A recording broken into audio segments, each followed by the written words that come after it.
Salut Rémi, Salut Tony. deuxième vidéo ensemble, donc on est là pour parler d'histoire du sport.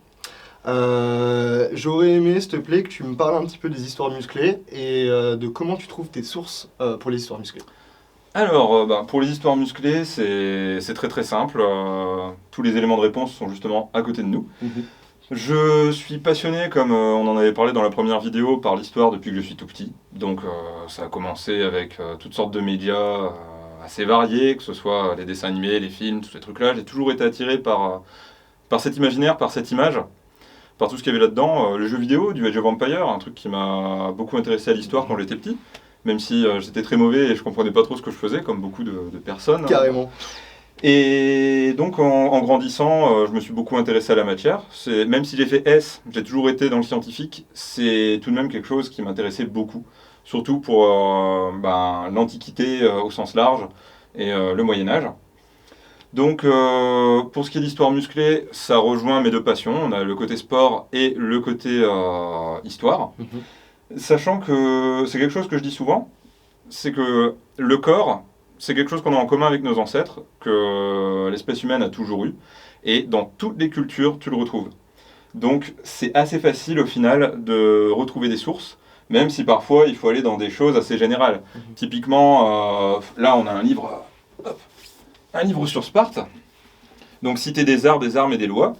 C'est quelque chose qui va vous parler de la société, qui va parler des arts, comme le titre l'indique, aussi de tout ce qui est guerrier. Et dans ce qui est guerrier, tu as bien évidemment la préparation physique, tu as tout ce qui touche à cette culture qui était quand même très particulière. On est sur une cité qui a réussi à dominer toute la péninsule, alors qu'ils étaient au meilleur de leur forme, 15 000 citoyens, un truc comme ça. Donc tu peux retrouver dans des sources qui sont très généralistes des choses qui sont liées à l'entraînement, qui sont liées à la façon de prendre soin de soi. Et on n'a pas attendu le 21e siècle, si tu veux, pour vouloir nous développer, prendre soin de nous, améliorer nos capacités physiques. C'est vraiment quelque chose d'universel et d'intemporel. Donc les sources viennent toutes seules. Généralement, je ne cherche pas forcément... je me dis pas, vas-y, j'ai envie de faire une vidéo sur tel sujet. C'est juste que je vais prendre un livre qui m'intéresse, je vais lire quelque chose sur une civilisation qui me plaît. Là, tu avais Sparte, là, il y a un bouquin sur les Gaulois, par exemple. Je vais le lire, je vais voir plein de choses intéressantes qui me parlent. Et à partir de là, je vais me dire, après avoir lu, ça, je peux en faire quelque chose, ça peut être intéressant et ça peut plaire aux gens. Donc au final, on est sur quelque chose qui est assez dérivé. C'est juste que je lis pour moi, pour mon plaisir, juste pour apprendre des choses sur des sujets qui me plaisent. Et ensuite, je trouve comme ça la matière pour pouvoir faire des vidéos. Donc ça vient à moi, si tu veux. Ok, donc les histoires musclées, c'est une petite extension de toi et de ta personnalité au final. Ouais, si on veut, ouais, ça reprend mes deux passions. Donc, Ok, c'est très sympa. Du coup, quand est-ce qu'on a commencé à utiliser le sport, la musculation précisément, pour exceller dans d'autres sports? Alors, par musculation, il faut voir ce qu'on entend. La musculation, ça peut être compris comme le fait de faire du renforcement musculaire, même si aujourd'hui, c'est pas forcément ce qu'on va associer, mais ne serait-ce que du poids de corps, des choses comme ça, c'est de la musculation. C'est quelque chose qui est vraiment très ancien. Dans notre imaginaire à nous, on a tendance à l'associer directement à la Grèce antique, étant donné que ça a influencé notre art moderne, ça a influencé toute notre civilisation en tant qu'occidentaux. Donc toutes ces statues, tout ce culte du corps, ces muscles bien saillants inscrits dans le marbre. Mais c'était bien plus ancien que ça, et tu en retrouves, comme je le disais précédemment, dans toutes les civilisations du monde. Un bon exemple que j'ai, un des berceaux de l'humanité, de la culture, selon les ethnologues, c'est la Chine. Et au niveau de la Chine, si tu regardes les plus vieilles dynasties, quand tu as des traces d'écrits, tu sais déjà que sous certaines dynasties, je ne me souviens plus exactement des noms, mais en un millénaire avant Jésus-Christ, facilement, il y avait des circulaires impériales qui disaient que les hommes, pour pouvoir rejoindre l'armée, devaient démontrer leur force en soulevant des pierres, en faisant des trucs comme ça. Et du coup, tu avais déjà cette idée de renforcement physique. En Chine, c'était pratiqué avec aussi bien des pierres, c'est quelque chose de très simple auquel on a eu accès depuis la nuit des temps. Des chaudrons, toutes sortes de choses comme ça. Et pour progresser dans l'armée, tu avais certains grades qui nécessitaient, par exemple, de démontrer sa force avec le Guandao en Chine. Donc, le Guandao, c'est une espèce de gigantesque arme d'ast que tu retrouves uniquement dans cette région. Une arme d'ast? Ouais. Une arme d'ast, c'est, si tu veux, une espèce de... Ça ressemble un peu à une hache, tu vois, mais avec une lame plus... Comme une hallebarde un petit peu. Voilà, Ouais. voilà. Okay. Une sorte de grosse hallebarde. Et t'en avais qui pesait plusieurs dizaines de kilos. Je crois que on en a retrouvé une de 80 kilos, même, en Chine. Et ça, c'était utilisé pour pouvoir monter en grade dans l'armée. Okay. Donc, l'utilisation de la musculation pour progresser dans d'autres disciplines, sachant que là, on peut considérer que la discipline militaire, c'est une sorte de discipline sportive, le combat, toutes ces choses-là.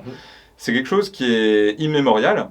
Après, trouver des sources, c'est pas toujours très simple pour les vieilles civilisations, parce que c'est pas ce qui va passionner en premier lieu l'archéologue et l'historien. C'est d'ailleurs assez compliqué d'avoir des choses certaines. Par contre, si on retourne en Occident, si on vient chez nous, par exemple, qu'on s'intéresse à la Gaule, c'est sûr que le renforcement physique a aidé. Typiquement, là, on tourne en Bretagne. On est dans une société qui, depuis le néolithique, il y a eu l'émergence de mégalithes gigantesques. On prend l'exemple de Karnak, il y en a bientôt 3000. Puis c'est pas des... c'est des grosses voilà. pierres, ouais. Il y en a 3000 alignés. Et il y a eu même certains menhirs qui pèsent une centaine de tonnes, le grand menhir d'Herbra ou des choses comme ça. Enfin, il y a des monstres. Et ces trucs-là ont été déplacés par des hommes. Certes, vous avez des rondins huilés, toutes sortes de trucs, mais il fallait une certaine force physique. Et la force physique a été utilisée depuis que l'humanité existe, en fait, pour tout, que ce soit pour le sport, pour l'armée, pour le travail. Parce qu'avant que la machine vienne nous aider, c'était ta force de travail, elle correspondait à la force que tu avais dans les bras, grosso modo. Et du coup, tu retrouves ça absolument partout. Puis pour le point de vue sportif, au-delà du côté travail, architecture et du côté militaire, qu'on a évoqué pour les deux civilisations, Chine, civilisation celte, tu retrouves typiquement chez les Grecs l'usage du renforcement musculaire pour préparer au sport, sachant que c'était surtout vrai pour les athlètes lourds. Dans les Jeux Olympiques, il n'y avait pas de catégorie de poids à proprement parler, c'est-à-dire on ne pesait pas les gens, forcément, mais il y avait les athlètes légers, donc le marathonien, typiquement, à l'image, celui qui faisait du pentathlon, donc l'athlète moyen, et à côté de ça, tu avais les athlètes lourds, donc les combattants, qui pratiquaient déjà vraiment de la musculation. On a retrouvé des statues dans les gymnases, il y avait tout un tas de statues de tailles différentes, de formes différentes qui étaient exposées, et il y a des archéologues qui ont remarqué qu'il y avait comme des pellicules qui auraient pu être de la sueur, donc des statues qui ont été portées. L'invention des premiers prototypes, si tu veux, de kettlebell, ça vient de chez eux aussi. Okay. Les haltères, c'est quelque chose qui a été utilisé chez les Grecs aussi, notamment pour le saut en longueur. C'est-à-dire que les haltères servaient à se lester et à se projeter, voilà. Donc tout un tas d'outils qui nous sont communs aujourd'hui dans les salles de sport viennent de la Grèce antique et d'autres endroits dans le monde. Mais ouais, tu peux vraiment faire des liens avec toutes les civilisations possibles.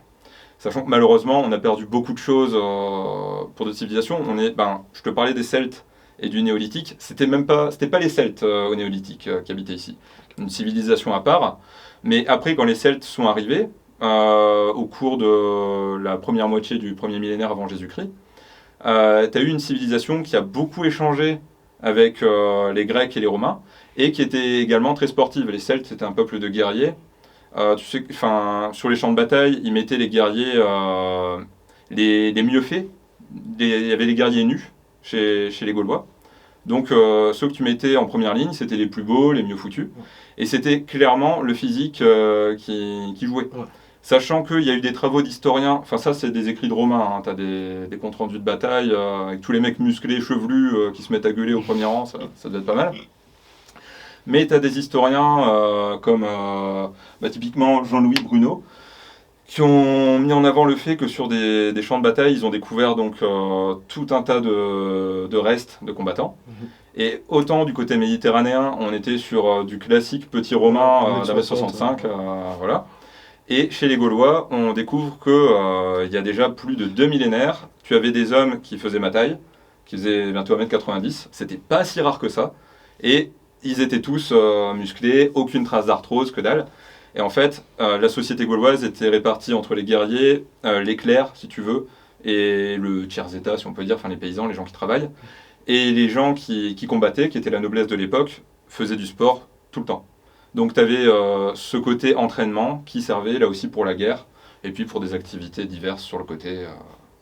Donc la musculation, ça a toujours été utilisé. Après, il faut voir ce que tu appelles musculation. Mais le culte du corps, cette volonté de s'améliorer, de gagner en force et de gagner en masse musculaire, c'est la musculation au sens général, tout simplement, bah, c'est un bien commun de l'humanité, quoi. Et du coup, au niveau de l'alimentation, je sais que les sociétés donc de chasseurs-cueilleurs avaient une alimentation beaucoup plus diversifiée et beaucoup plus importante par individu, et que ça leur permettait d'atteindre des tailles actuelles en fait, qu'on a aujourd'hui. Les sociétés d'agriculteurs, les premières, se sont installées et ont dû s'imposer des régimes un peu plus durs et ont donc baissé en taille. On a donc historiquement une preuve de l'importance de l'alimentation. Est-ce que tu peux m'en dire un petit peu plus à ce sujet-là? Bah, je venais de discuter, ça tombe bien, des Gaulois. Les Gaulois, ils étaient décrits par certains penseurs, enfin, toutes les sources qu'on a sur les Gaulois écrites viennent des Grecs et des Romains, puisque au niveau de tout ce qui est transmission du savoir, c'était oral et c'était chez les druides. Et donc, les sources qu'on a par rapport à eux, chez les Grecs et les Romains, c'est que justement, au niveau de leur classe guerrière, on était sur des rustres qui se nourrissaient exclusivement de viande, quasiment. Et la richesse, elle n'était pas fondée sur la quantité d'argent que tu avais, elle était fondée sur la taille de ton troupeau et de ton domaine, chez les Gaulois. Okay. Donc les gens les plus riches, la noblesse, les guerriers, tout ça c'était les mêmes personnes, étaient réputés pour manger énormément de viande. Okay. Et après, quand tu regardes effectivement les traces qu'on a avec l'archéologie, ben, c'était des gens qui étaient grands, qui étaient musclés, tous une bonne musculature d'après les archéologues, et pas de problème articulaire, rien du tout. A l'inverse, sur le bassin méditerranéen, bah, t'avais beaucoup de céréales, surtout plus qu'autre chose, et t'avais des physiques moins impressionnants. Sachant que ça, on l'a remarqué par la suite, parce que tu as certains penseurs comme Pythagore, qui étaient pourtant végétariens, ont mis en avant le fait que pour le sportif, l'alimentation carnée était importante, parce que l'alimentation carnée permettait de se développer davantage. Donc ça, ils en ont pris conscience déjà à l'époque. Okay. Même si, bien entendu, ils ne pouvaient pas le théoriser comme on le fait aujourd'hui. Mais c'est des observations qui ont été faites, quoi. Et donc du coup, quelle était leur méthode? Tu parlais des pythagoriciens qui avaient conscience de que la diète carnée était importante pour un sportif. Quel genre de plan ils mettaient en œuvre pour s'alimenter correctement vis-à-vis de la musculation? Au niveau des sportifs, ben, là je vais revenir à la civilisation qu'on connaît le mieux et qui nous est le plus proche et qui a été la plus sportive, donc la civilisation grecque. Comme je le disais tout à l'heure, il y avait 3 types de sportifs. Il y avait les légers, les moyens, les lourds, si on veut caricaturer. Et autant pour certains, l'idée c'était surtout d'éviter d'avoir du poids inutile, autant pour les combattants, c'était l'idée d'être le plus lourd et le plus efficace possible. Et là-dessus, il y a eu la surabondance alimentaire et la diététique carnée. Donc les diététiques carnées, il y a plusieurs théories là-dessus, les historiens ne sont pas forcément d'accord pour dire qui c'est qui l'a trouvé, qui l'a mis en avant et compagnie.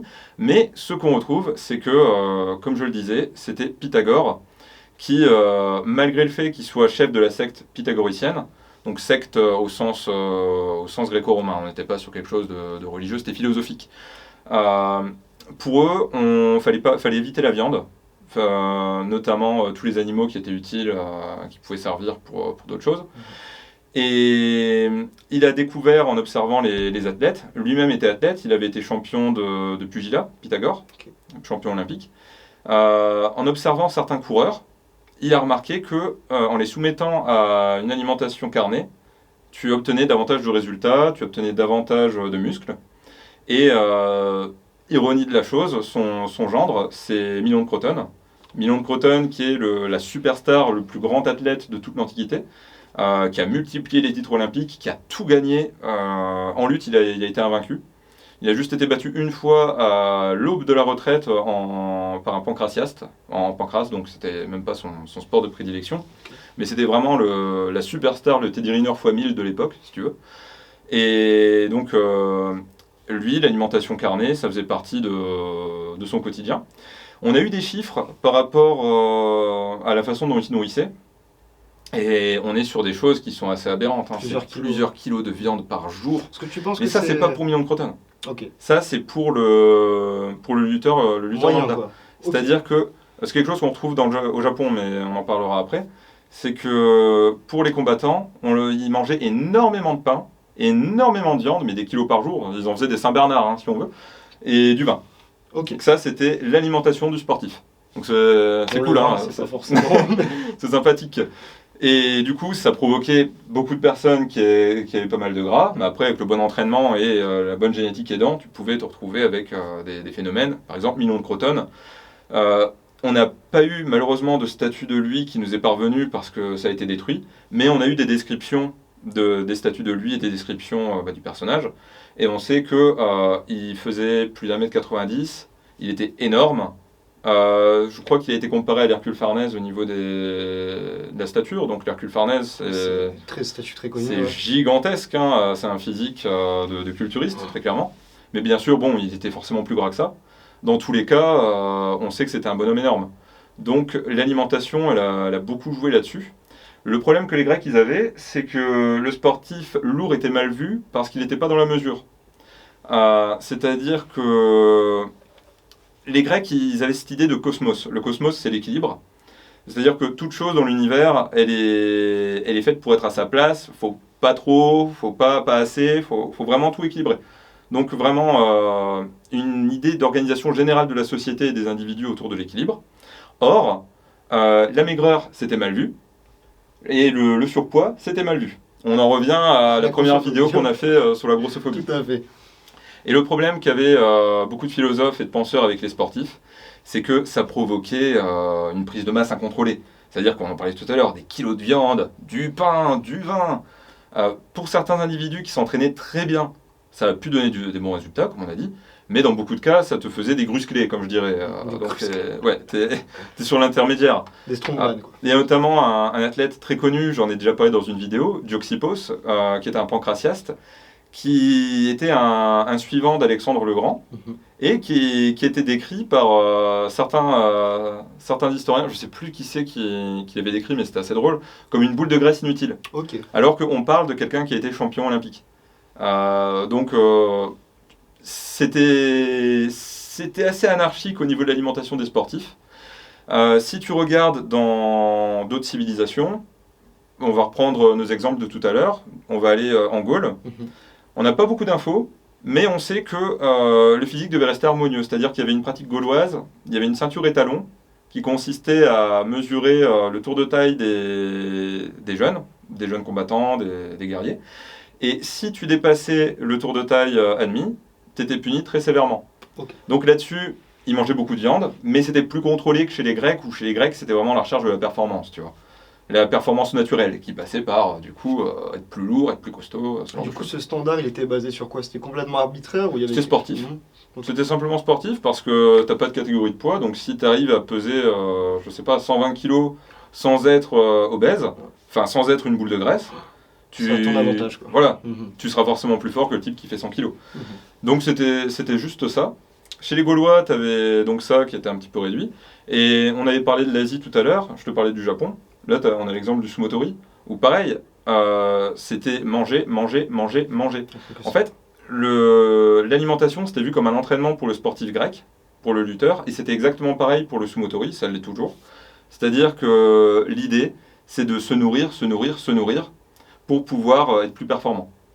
Et quand tu es à une époque où les produits n'existent pas, où il faut gagner de la force par d'autres moyens, ben, tu passes par la prise de poids. Sachant que, bien entendu, on prend du poids, on va prendre du muscle et on va prendre de la graisse en des proportions différentes selon ce qu'on mange, selon notre entraînement, mais dans tous les cas, tu progresses.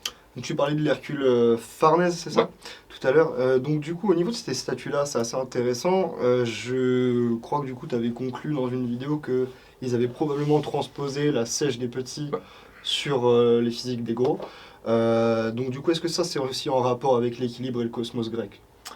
Le cas de l'Hercule Farnèse est un peu particulier parce qu'on est sur la représentation d'un demi-dieu.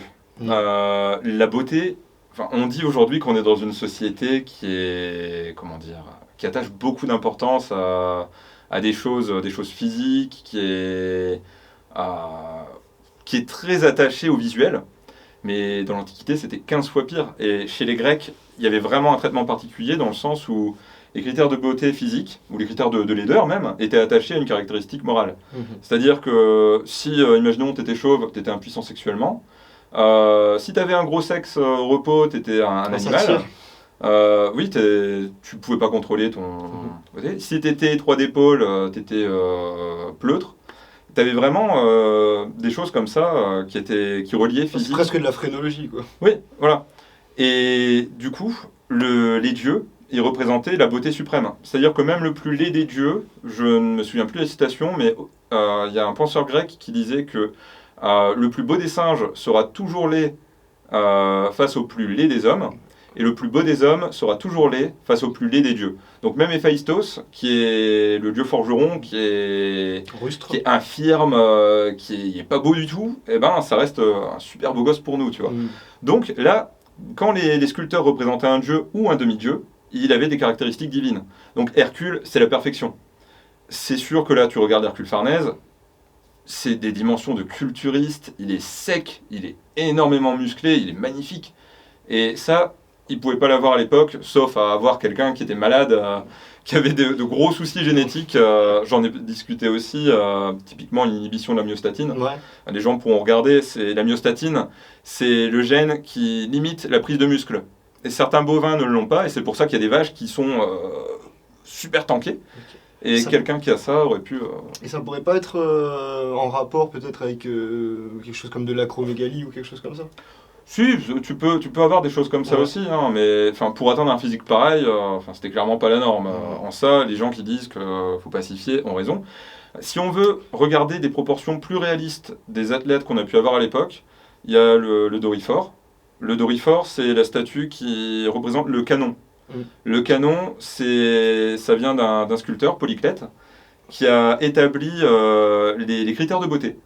Donc on a perdu le canon, c'est-à-dire on a perdu son ouvrage, il avait fait tout un traité là-dessus, mais on a toujours les bases, on a toujours sa statue référence qui est donc le Doryphore, on a quand même des épaules qui doivent être larges. Je crois que les épaules, on doit pouvoir poser la tête 3 fois sur les épaules pour avoir les proportions, les proportions parfaites. Il doit y avoir une taille plus fine que le haut, des fesses galbées, toutes ces choses-là. Donc au niveau du physique, ça c'est un bon indicateur, ou sinon on a des statues d'un courant qui étaient un petit peu plus réalistes, comme le disco ball, où on a un athlète en mouvement, et ça c'est un athlète moyen. Oui, je t'en prie. Hop, donc là voilà. Un athlète en mouvement. Là, on est sur un athlète moyen, donc il pratiquait le pentathlon. Donc, c'est ni un athlète démesurément musclé, ni les athlètes les plus minces qu'ils avaient. C'est de l'athlète moyen. Donc là, c'est quand même pas mal, quoi. On est quand même sur quelque chose de réaliste, ouais. Voilà. Et donc, ne pas se fier à ces statues-là, plutôt regarder les autres. Et ce que je disais dans ma vidéo, et tu as bien fait de préciser, c'est que pour pouvoir faire des statues comme ça, elles ne sont pas tombées du ciel. Il y a beaucoup de sceptiques par rapport aux statues grecques, parce que déjà les gens ne se renseignent pas et ils ignorent beaucoup de l'histoire de la société grecque et son rapport au sport. Mais il y avait des athlètes très secs. Ils ont pu, les sculpteurs, voir un petit peu ce que ça donnait, des muscles découpés, les veines, la vascularisation, toutes ces choses-là. Ils avaient des athlètes très lourds, donc avec beaucoup de masse, avec les lutteurs, les combattants. Donc à partir de là, l'hypothèse la plus plausible, qui a été reprise d'ailleurs par certains historiens, c'est que les sculpteurs auraient repris le modèle de l'athlète lourd, auraient transposé le taux de sèche de l'athlète léger là-dessus, puis ça te donne des statues comme l'Hercule Farnèse, qui ne sont pas réalistes, cela dit, c'est très peu probable que tu aies eu des individus pareils. Cours aux gens qui parlent de baisse de la testostérone, quoi. Oui et non. Oui et non. Oui et non, parce que la testostérone décroît effectivement. Mais tu penses que ça peut vraiment jouer à ce niveau-là? De plus en plus. Après, sur l'échelle des temps, ça fait que récemment où la testo est vraiment en chute libre. Si tu veux, elle décroît légèrement avec la sédentarisation, avec nos sociétés qui... Avant, on était beaucoup plus sauvages. Les instincts s'exprimaient, tu avais une sélection qui était différente. C'est pour ça qu'on avait des taux d'hormones qui étaient assez élevés.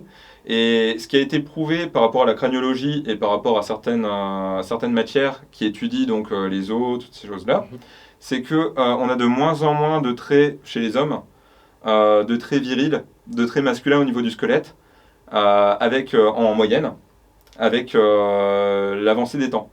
C'est-à-dire qu'en moyenne, l'homme avait un squelette plus masculin il y a 2000 ans qu'aujourd'hui. Et le problème qu'on a à notre époque moderne, c'est l'industrialisation, la pollution et l'alimentation qui devient beaucoup moins qualitative. Et avec tous les perturbateurs endocriniens et toutes les saloperies qu'on se mange à l'époque moderne, si on regarde des graphiques, on voit que le taux de testo chute drastiquement. Sachant qu'en plus, au-delà de ça, les gens ne font plus rien, les gens sont sur leur ordi, ne font pas grand-chose. Donc faites de la muscu, ça permettra à vos hormones de se maintenir à un bon niveau. Et puis, c'est tout ce que je vous souhaite. Et est-ce que tu penses que peut-être il n'y aurait pas aussi un lien avec peut-être la sélection sexuelle? Ah si, c'est Peut-être que sûr. les femmes se recherchent moins de C'est physique sûr, typiquement. mais après, là, pareil, on revient sur des sujets qu'on a abordés très brièvement quand je vous parlais qu'on avait parlé des trans, j'avais un peu digressé au départ. Mais oui, aujourd'hui, c'est mal vu de revenir là-dessus, mais c'est la nature. C'est la nature, on est sur de la sélection. C'est comme cette histoire, il y avait eu la polémique avec les femmes qui sont plus petites que les hommes parce qu'elles mangent Le moins steak de viande. patriarcal. Ouais, voilà. Certes, c'est bien, cette dame a fait des recherches. Je parle pas de la... Emily Pierce, Je parle pas de la présentatrice, je parle de la nana du CNRS. C'est cool, sauf qu'il y a des thèses d'autres personnes qui s'y opposent. C'est pas parce qu'un tel a pondu un papier qu'il faut y croire. Moi, j'ai fait du droit, j'ai pondu des trucs en droit des sociétés, je suis absolument une quiche en droit des sociétés. Pour autant, j'ai des études et j'ai fait un papier dessus, j'ai fait une conférence. Est-ce qu'on va m'écouter? Est-ce que ma parole a du crédit? Pas plus que ça. Mais c'est pour dire, faut remettre les choses dans le contexte. Et oui, on a toujours sélectionné nos partenaires pour avoir plus de chances de survie, pour aller au mieux. C'est-à-dire que nous, les hommes, enfin nos ancêtres à des temps immémoriaux, ça va? J'ai failli tomber, tout va bien. Ça va. Mais à des temps immémoriaux, on choisissait des femmes qui avaient des formes, qui avaient un squelette qui permettait d'enfanter. C'est ce qui nous attire d'ailleurs naturellement. Les hommes ne sont pas attirés par des nanas super minces comme on pourrait le croire aujourd'hui. Historiquement, dans notre nature, on aime bien les nanas avec des formes.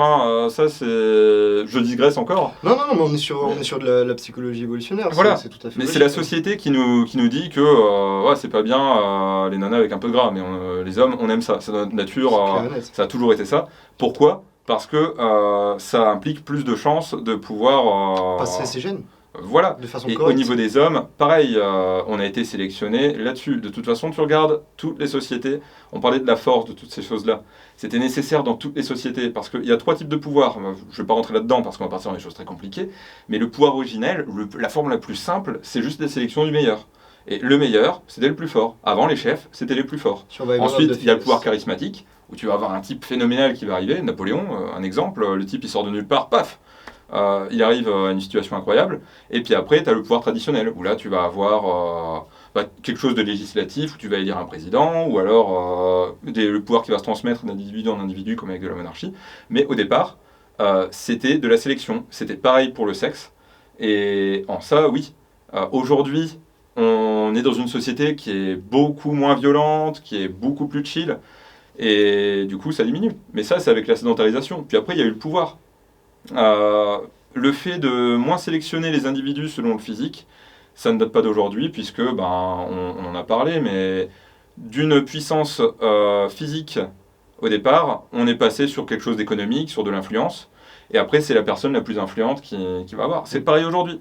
Aujourd'hui, qui c'est qui a le plus de chances d'avoir des conquêtes entre un SDF beau gosse et un acteur dégueulasse? C'est l'acteur dégueulasse. Et c'est comme ça. Donc les critères de sélection changent, mais c'est sûr qu'au niveau physique, on tend à décroître si on ne prend plus en compte ce qui est physique, ce qui est naturel au départ. Ok, très bien. J'aurais aimé qu'on revienne un petit peu sur la pratique de la force, donc Ouais. en opposition avec la culture du corps, que vraiment les démonstrations de force. Donc là, on trouve des physiques un petit peu moins peut-être agréables à regarder, mais enfin, quoi que ça dépend, chacun ses goûts. À quand remonte vraiment notre fascination pour les mecs qui soulèvent des trucs lourds? Écoute, pas beaucoup d'originalité, je vais revenir sur des sujets que j'ai déjà brièvement abordés, mais à des temps immémoriaux, tout simplement. Parce que on parlait de nature humaine il y a 5 minutes, mais dans la nature humaine, il y a aussi le fait de vouloir se mesurer aux autres, de vouloir jouer à qui est la plus grosse. Tout le monde a fait ça. Indépendamment du sexe, indépendamment de l'âge, on aime bien le défi, c'est quelque chose qui est constant. Et dans toutes les civilisations, tu retrouves des choses. J'avais abordé sur ma chaîne le cas des strongmen antiques. À l'époque, pas de smartphone pour mettre des vidéos sur YouTube, donc il y a des choses, on ne peut pas en être certain. Mais on a retrouvé des pierres avec des inscriptions dessus, type un tel m'a soulevé tel jour, et compagnie, et compagnie. C'est des trucs que les athlètes les plus forts du monde aujourd'hui feraient avec la bonne goutte de sueur, tu vois. Donc ça, c'est... Tu te dis, c'était le cas en 500 avant Jésus-Christ. Après, si tu veux remonter, aller dans d'autres civilisations que la civilisation grecque, tu as tout ce qui est scandinave. Les Scandinaves étaient très, très axés aussi sur les épreuves de force, ces choses-là. Tu as la plage de Djúpalunsandur qui se trouve en Islande. L'Islande, c'est l'endroit où on a le plus de choses. C'est la terre la plus riche pour ce qui touche à la civilisation nordique. Les mecs sont énormes. Parce qu'on a perdu... oui, et ça, c'est, si tu veux, on digressera là-dessus, mais c'est encore autre chose. Mais c'est là où on a le plus de sources et le plus de traces tangibles de la civilisation en question. Et sur la plage de Djúpalunsandur dont je parlais, tu as différents rochers avec une petite plateforme. Et au départ, on ne savait pas trop à quoi ça servait. On se disait, c'était peut-être un concours sportif, peut-être un truc, un rite initiatique. Et en fait, le but, c'était de sélectionner les gens pour aller à la pêche, pour aller pêcher le saumon. Et pour pouvoir monter sur le bateau, tu devais au minimum soulever la deuxième pierre et la poser sur le socle. Sinon, si tu n'étais pas assez fort, tu te casses. Ouais. Si tu arrivais à poser cette pierre sur le socle, tu avais le grade demi-portion. Donc c'était associé demi-portion. Donc on t'appelait la demi-portion. La troisième pierre, tu étais demi-fort. Et je crois que la dernière pierre, c'était fort. Donc grosso modo, pareil, là tu avais une fascination de la force. C'est-à-dire que est-ce que tu as besoin de savoir soulever une pierre de 120 kg et la mettre sur un truc pour aller pêcher du poisson? Je ne crois pas. Je ne pense pas que ce soit utile. Ça m'étonnerait. Mais dans cette société-là, pareil, tu avais cette volonté de jouer un petit peu des muscles, de voir qui c'est le plus fort. Et ça passait à travers des trucs comme ça. Je parlais de la Chine tout à l'heure avec le Guandao. Ouais. Le Guandao, ça servait aux officiers pour monter en grade. C'est-à-dire que ça ne sert absolument à rien de faire des cabrioles avec une arme qui fait 80 kg. Mais ça permettait de distinguer le plus fort. Ça donnait un spectacle qui devait être impressionnant. D'ailleurs, du Guandao, c'est encore un peu pratiqué. Bon, c'est pas le sport national en Chine aujourd'hui. Mais vous trouvez sur internet, tapez Guandao, display, je sais pas, un truc comme ça, vous verrez peut-être. Et ça, c'était fait pareil, un millénaire avant notre ère minimum. Tu vas sur les îles polynésiennes, pareil, les épreuves de force, tu avais un côté religieux même. Le côté religieux au Japon, le shikaraeshi. Le shikaraeshi, c'est pierre de force, je crois, en japonais. Okay. Grosso modo, c'est des pierres que vous retrouvez dans les temples et qui servaient à l'entraînement des samouraïs et qui avaient une connotation religieuse aussi pour les sumotori. Les sumotori qui sont, avant d'être des sportifs, des guerriers religieux. Okay. Des guerriers qui représentent les éléments. Enfin, c'est un truc super badass. Ah ouais. Les gens catégorisent ça comme juste... des gros qui se poussent. Voilà, alors que le sumo, c'est génial. Okay. Mais c'est encore autre chose. Et du coup, tu avais ça là-bas, tu avais ça en Chine, tu avais ça chez les Indiens, c'est connu. Tu avais ça sur tout ce qui est gréco-romain, tu avais ça chez nous. Vraiment, on a toujours aimé ça. On a toujours aimé ça. Plus récemment, ce qui est dingue, c'est le mouvement de catégorie sociale par rapport à ça, en fait. C'est ça surtout qui est très parlant. En fait. Mais tu regardes le Paris du début du siècle dernier. Les hommes forts, c'était génial. Enfin, tu regardes la fin des années 1800, début 1900, tous les strongmen, c'était le spectacle par excellence. Les gens se battaient pour voir ça, les gens adoraient. Et aujourd'hui, c'est tombé en désuétude. Bon, les produits dopants ont normalisé aussi beaucoup de choses, puis les gens sont moins impressionnables, les médias ont évolué. Mais sinon, pendant toute notre existence, ça a intéressé. Et pourquoi ? Parce qu'on est tous concernés.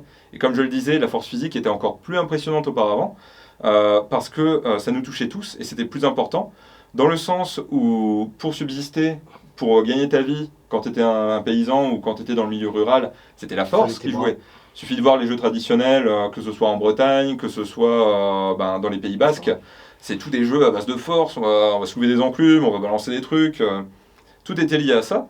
Et tout a pu être dérivé pour servir de compétition de force. Dans tous les pays, tu as ça. Même en Suisse, tu as un truc qui remonte au Moyen-Âge, la pierre, j'ai perdu le nom, désolé pour nos amis suisses, mais un lancer de pierre qui est très connu. Tu as vraiment ça partout, absolument partout.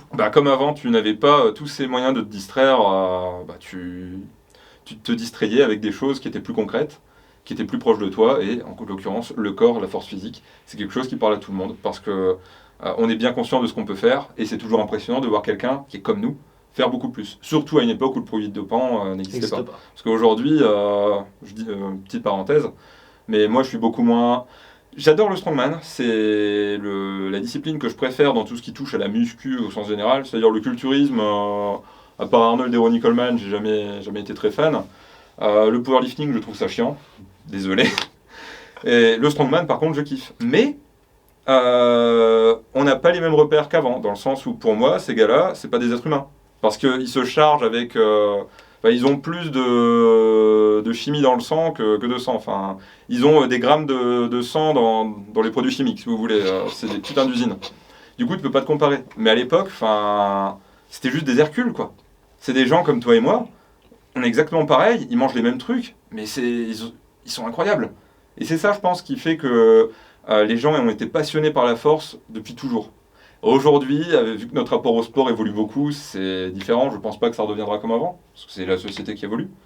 Mais ouais, on est encore une fois sur quelque chose qui est immémorial. Donc du coup, il y a une démystification moderne un petit peu des hommes-formes. Donc on a un moins gros appétit pour ce genre de démonstration qu'à l'époque.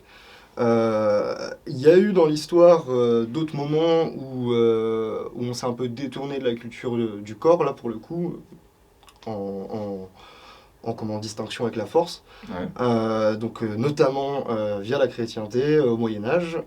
Tu peux élaborer un petit peu là-dessus ?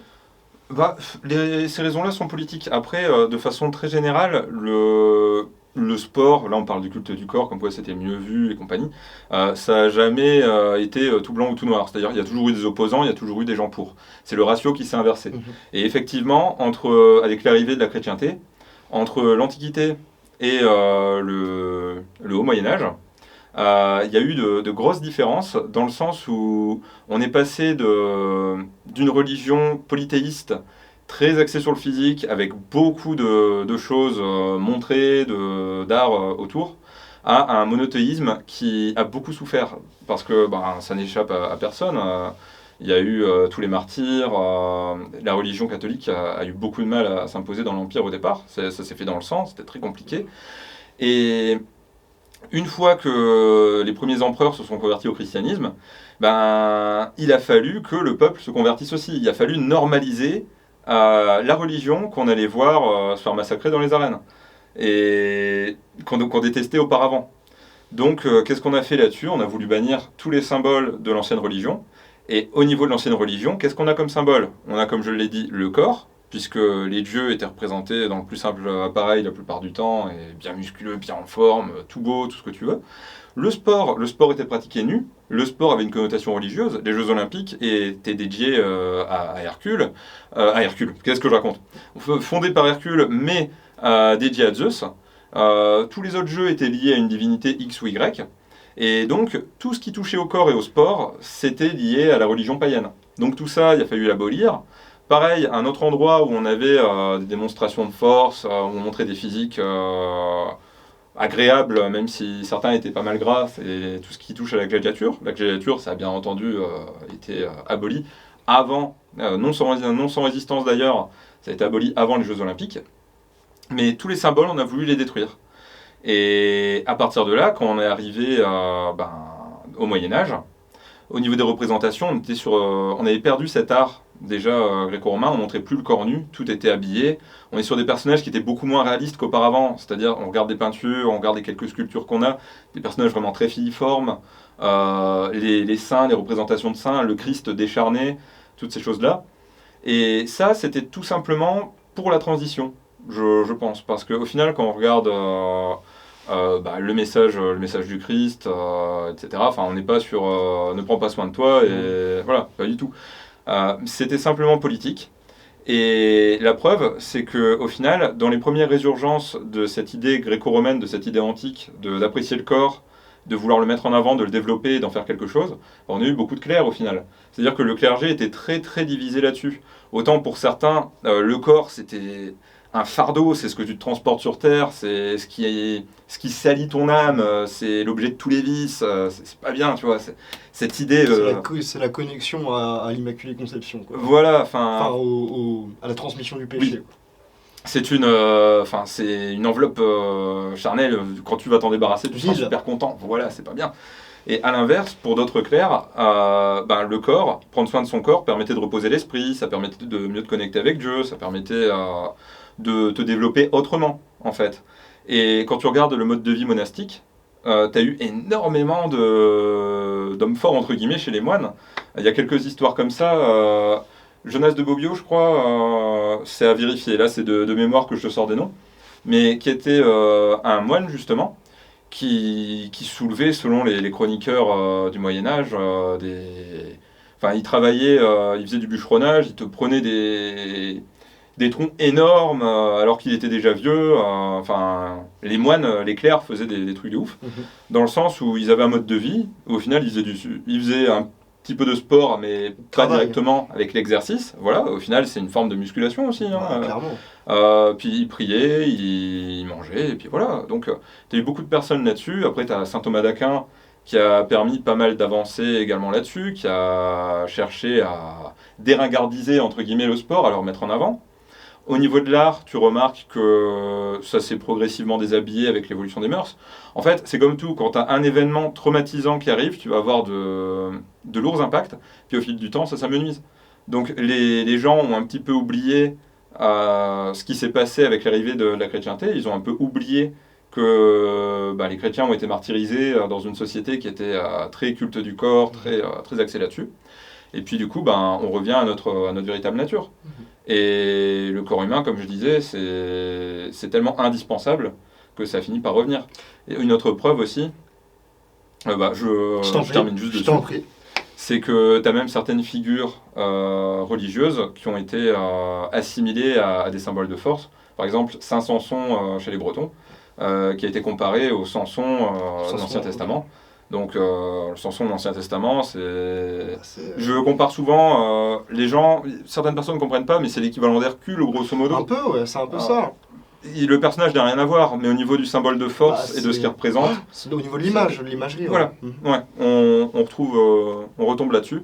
Puis après, on va peut-être pas aller jusque-là, mais quand tu regardes la Renaissance, où tu as la redécouverte vraiment de la culture gréco-romaine et de l'art en question, tu te retrouves, quand j'étais allé par exemple au Vatican, ça m'avait marqué, c'est toutes ces œuvres d'art magnifiques et où tu as des scènes de la Bible, mais en même temps tu te croirais à Olympia. T'as Jésus archi-musculeux, t'as Saint-Pierre qui se tape ses poses, ils sont tous représentés dans la force de l'âge, super baraqués, c'est très très drôle. Et voilà, c'était politique. Donc c'est marrant, on a donc une dévalorisation du corps pour coller à la nouvelle religion. Et à côté, comme on peut l'observer dans nos sociétés actuelles, par exemple l'image de Dieu qu'on se fait souvent, c'est un peu l'image de Zeus. C'est un peu l'image d'un gros barbu musclé. Oui, c'est vrai. Donc ça revient dans l'inconscient quand même collectif, quoi. Mais après, ça, c'est ce que je disais, c'est que toute notre culture occidentale, c'est basé sur la Grèce et Rome. C'est-à-dire que la Renaissance, elle nous touche encore aujourd'hui. Il suffit de regarder autour de nous. Tu regardes une société, la civilisation, je sais pas, typiquement la civilisation islamique, une civilisation à nous. On n'a pas les mêmes codes, on n'a pas les mêmes formes d'art au pays, de ce côté-là du globe et chez nous, parce qu'on n'a pas été influencé par les mêmes choses. Et c'est un retour naturel au final. La civilisation islamique a été quand même pas mal influencée par les Grecs. Oui. Oui. Après, typiquement, un des facteurs qui a fait que on est retombé sur le fait d'apprécier son corps et d'aimer son corps, c'est Avicenne. Avicenne qui nous vient justement de terre d'islam. Et le truc, c'est que c'est eux qui ont permis de conserver les Arabes au sens très large, qui ont permis de récupérer les savoirs. Voilà. C'est eux qui ont permis de récupérer des savoirs qu'on a perdus avec les invasions barbares.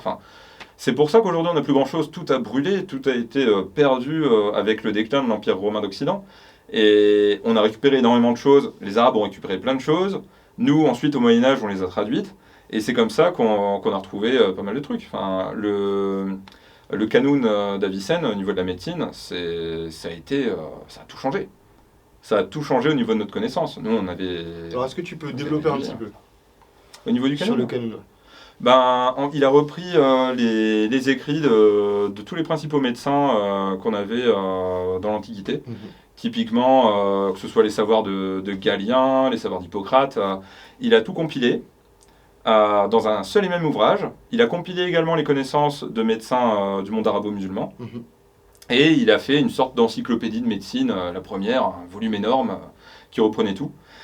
Et donc ça s'est produit donc pendant le premier millénaire après Jésus-Christ. Et nous, on a dû attendre justement les années 1000 pour que ce soit traduit et que ça revienne chez nous dans les universités. Pendant tout ce temps-là, on était revenu à des modes de pensée un petit peu archaïques. On avait perdu de vue cette idée de diète. Et la diète, le régime, ça n'a pas le sens uniquement de quelque chose d'alimentaire. Chez les Grecs, la diète, c'était l'hygiène de vie générale. C'est-à-dire, ça englobe le sport, ça englobe la nourriture, ça englobe tout. Voilà. Et du coup, tout ça, ça avait été perdu pour nous. C'est des trucs bizarres, on retombait un petit peu limite dans les trucs de sorcellerie. Le fameux âge sombre, quoi. Voilà. Et grâce à Avicenne et aux traductions qui ont été faites, on a pu remettre un pied là-dedans, quoi. Alors, dernier point que j'aurais aimé aborder avec toi, c'est la vision qu'on a des pratiquants de musculation. Donc forcément, on en a parlé tout à l'heure, le pratiquant de sport en général était très apprécié dans l'Antiquité et aussi à certaines périodes du Moyen-Âge. Comment ça se passe maintenant et à ton avis, c'est quoi les différences majeures? Par rapport à l'image du sportif, on en revient encore une fois à quelque chose que j'avais évoqué tout à l'heure, c'est-à-dire que dans aucune société, tu vas avoir quelque chose qui va être entièrement accepté, entièrement mis en avant ou entièrement dénigré. C'est-à-dire qu'aujourd'hui, tu as du pour et du contre. Ça se fait très très vite, mais on a une époque où les modes elles évoluent très rapidement. Tu regardes la vision qu'on avait encore des musculatures, du culturisme dans les années 80, la vision qu'on en a aujourd'hui. On est passé de quelque chose qui était encore respectable, qui était très apprécié, à un gros truc de beauf. Le problème vient à la fois de la démocratisation et donc du pratiquant, de tout ce qui est fait autour. Et je pense aussi que le dopage, c'est un gros problème pour ça. Parce que la musculation, c'est un sport où il faut une patience et une discipline extrême quand on est naturel pour atteindre de bons résultats. Aujourd'hui, le problème, c'est que les gens, ils ont tendance soit à aller dans le pessimisme et à se dire tout le monde est dopé, moi je suis dopé, machin bidule, on n'arrivera pas à atteindre un bon niveau sans se piquer les fesses. Et à l'inverse, il y a des gens qui sont persuadés que Dwayne Johnson et compagnie sont naturels. Et ça joue beaucoup parce que ça casse les repères.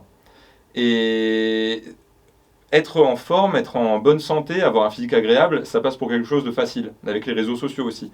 Entre le dopage, qui rend les choses extrêmement simples, il y a des gens qui se retrouvent avec des physiques merveilleux, et ça fait 1 an et demi qu'ils font du sport. Bien, ouais. Voilà.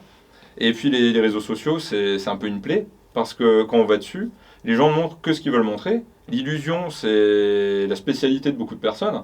Et c'est normal, quand on cherche à être influent sur les réseaux sociaux, il faut montrer aux gens ce qu'ils veulent voir. En l'occurrence, quelqu'un de tout mince mais de sec, tu lui mets une bonne lumière, tu lui mets un peu de Photoshop, tu le congestionnes un petit peu, tu lui fais faire quelques pompes, il va te faire des super photos où on dirait qu'il a un super physique. Puis tu vas le voir en vrai, ça va être une allumette le type. Mais avec... J'ai pas dit ça. Mais du coup, t'as ça, t'as pareil pour les filles, tout un tas de stratagèmes selon ta position pour te faire ressortir les fesses, avoir le ventre plat, la nana elle relâche, toute mollassonne. T'as tous ces trucs-là qui font que les gens sont tellement habitués à voir des images parfaites du corps, chez des gens qui parfois donnent une image au niveau de l'intellect, au niveau de la culture, qui est proche du néant, qu'on se mange une image très négative. Je mettrai en exemple tout ce qui touche à la télé-réalité. Le type moyen de télé-réalité, c'est le gars musclé, épilé, bronzé, blond décoloré, avec une tête de mongolien. C'est Jason, quoi. Exact. Enfin, je sais pas qui c'est Jason. Je sais pas qui c'est Jason, non. Voilà, parfait. Mais vraiment un nom. Désolé, Jason. Pardon. Et les nanas, pareil, c'est la nana avec les seins refaits, avec un cul gigantesque, tu sais pas ce qui s'est passé, le ventre archi plat, mais le truc. Un poupée gonflable, quoi. Voilà. Et c'est pas ces gens-là qui vont donner le plus un sentiment d'intelligence, c'est eux qu'on va associer à des physiques agréables, et c'est eux au final qui vont définir une norme. C'est quand tu vas penser mec musclé, tu vas penser à eux, tu vas penser gonflette, tu vas penser des trucs comme ça. Et au final, ça te crée des repères mentaux. Et puis, tu associes de façon très logique un corps musclé à un gros débile. Enfin, c'est pour ça qu'aujourd'hui, tu as Cette idée, ça va me permettre de venir sur un sujet que j'aime beaucoup. Mais donc c'est pour ça qu'aujourd'hui, tu as cette sorte de barrière qui est faite entre les intellectuels et les musclés, dans le sens où tu peux pas être à la fois intelligent et musclé. C'est pick one, tu vois. Pour beaucoup de personnes, c'est ça. Tu peux avoir qu'un des deux. Alors que, on parlait aussi, c'est peut-être aussi pour ça qu'avant c'était mieux vu, on retrouve de façon très globale, dans plein de civilisations de notre histoire, l'idée d'arrêter. Même récemment, avec le culturisme au début des années 1900, tu avais encore Alors, cette idée explique d'arrêter. arrêter, s'il te plaît. J'y viens.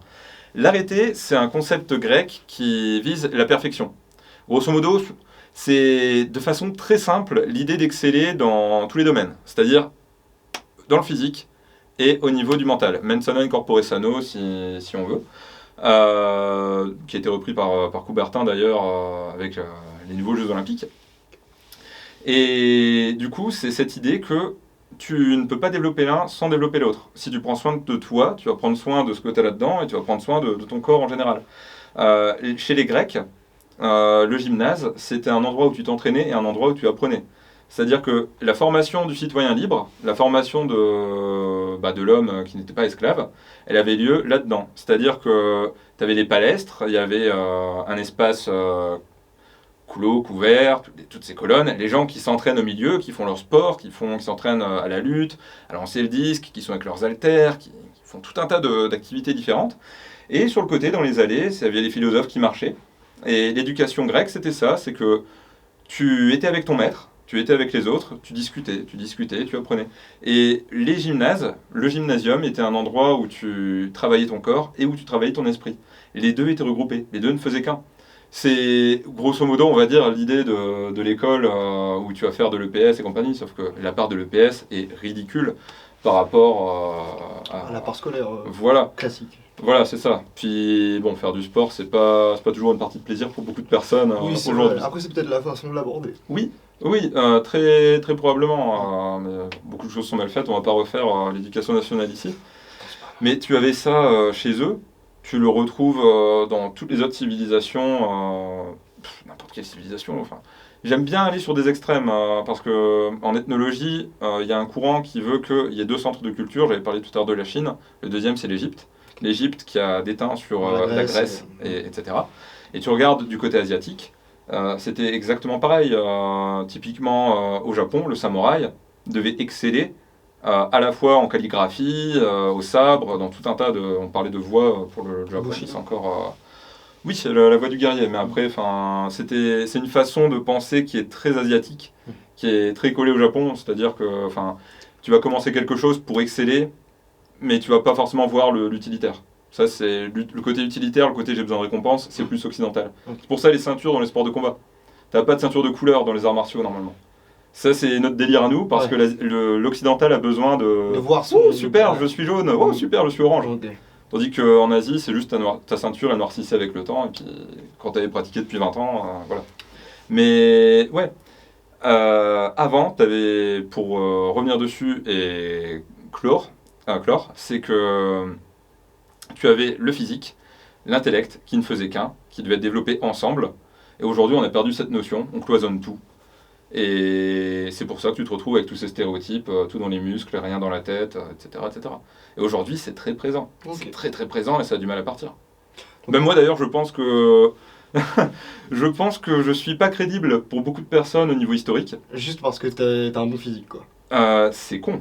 C'est très con, mais je pense. C'est un peu chiant, hein. Je pense qu'il y a beaucoup de personnes qui se disent « Ah, c'est quoi ce gogol de Gomuscu qui va faire des vidéos d'histoire MDR ?»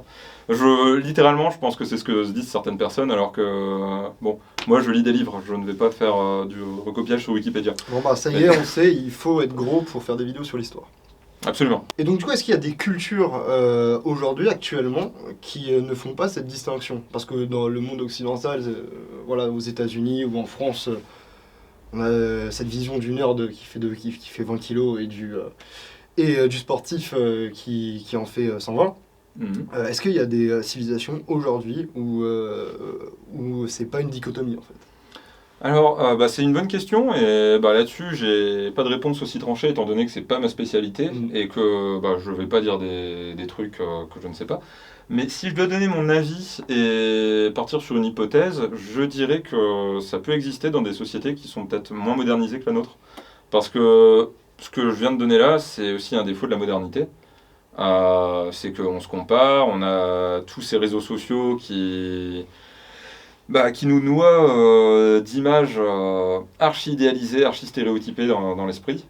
Et pour des petites civilisations, des gens qui vivent un petit peu plus à l'ancienne, je pense que tu retrouves toujours cette idée que les qualités sont à la fois physiques et intellectuelles.